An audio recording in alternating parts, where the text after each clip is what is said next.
Tout savoir sur le crowdfunding immobilier. Alors déjà, dans la terminologie que l'on utilise en France, il y a déjà un premier écueil. On parle de crowdfunding, on devrait parler de crowdlending. Et le crowdlending immobilier, qu'est-ce que c'est? C'est le fait de prêter de l'argent.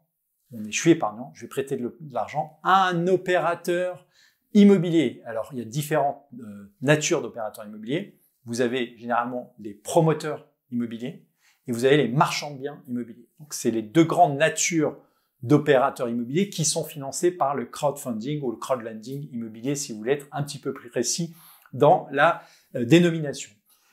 Quel type d'opération on finance? Alors, on peut financer du logement, donc un promoteur en logement qui va construire du logement, on va financer ses fonds propres qui vont lui permettre de développer l'opération immobilière et donc on est sur du logement. On va pouvoir financer, pourquoi pas, un promoteur immobilier d'entreprise, mais c'est un peu moins fréquent. On va pouvoir financer un marchand de biens, alors là ça va être un marchand de biens en immobilier d'habitation, donc un marchand qui va acheter une opération, qui va faire tourner, j'allais dire, l'opération, rénovation, revente, etc., etc. Et donc, on va l'aider à réaliser l'opération et lui, il va prendre sa marge. Et puis également, on a des marchands qui sont plutôt dans une logique d'immobilier d'entreprise. J'achète un actif qui est vacant, par exemple, je le reloue. Le fait que je l'ai reloué, je vais pouvoir le revendre dans des conditions qui sont meilleures. Et quelque part, le marchand de biens, il va payer pour qu'on lui prête de l'argent pour pouvoir réaliser ses opérations. Donc, vous voyez qu'on est vraiment dans une logique de prêt, c'est très important, et on n'est pas dans une logique de détention de l'actif comme ce qu'on peut avoir sur une SCPI ou comme ce que vous pouvez avoir sur quelque part une SCI. Une SCI immobilière va détenir un actif immobilier. Donc, on est vraiment dans une logique de prêt qui est généralement structurée sous forme d'obligation. Donc, on pourrait presque appeler ça de l'obligation immobilière. Et le fait que la personne à laquelle vous prêtiez, elle va vous payer un coupon généralement chaque trimestre ou chaque année, et vous allez être soumis à la flat tax.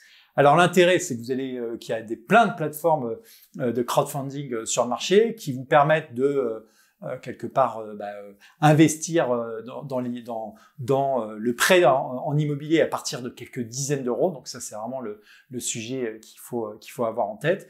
Et ces quelques dizaines d'euros, vous allez pouvoir les répéter de manière régulière sur différentes opérations pour vous constituer, je ne le répéterai jamais assez, l'importance de ne pas mettre tous ces œufs dans le même panier, un portefeuille, j'allais dire, d'obligations immobilières, un portefeuille de crowdfunding. Donc ça, c'est vraiment c'est la logique. Alors, il y a des risques, bien évidemment, sur ce type d'opération. Alors, avant de parler des risques, on va peut-être parler des rendements. Les rendements, ils sont compris entre 8 et 12% actuellement. Donc voilà, c'est des rendements qui sont très alléchants, mais il y a des risques en face. Et ces risques, c'est important de vous rappeler quels sont ces risques. C'est le risque de la faillite de l'opérateur immobilier, que ce soit le promoteur ou le marchand de biens. On a vu quelques faillites au cours des dernières semaines, donc il faut regarder ça. Ça, c'est le premier sujet. C'est des retards dans la livraison des opérations immobilières. Il peut y avoir des retards qui font que vous étiez généralement sur une durée comprise entre 12 et 24 mois sur votre opération de crowdfunding. En fait, ça s'allonge et finalement, vous êtes plus entre 12 et 24 mois, entre 24 et 36 mois.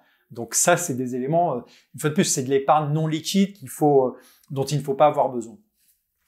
Donc voilà, et puis après, il y a les risques qui sont inhérents à la gestion, j'allais dire, voilà, de l'opération, les risques inhérents à l'immobilier.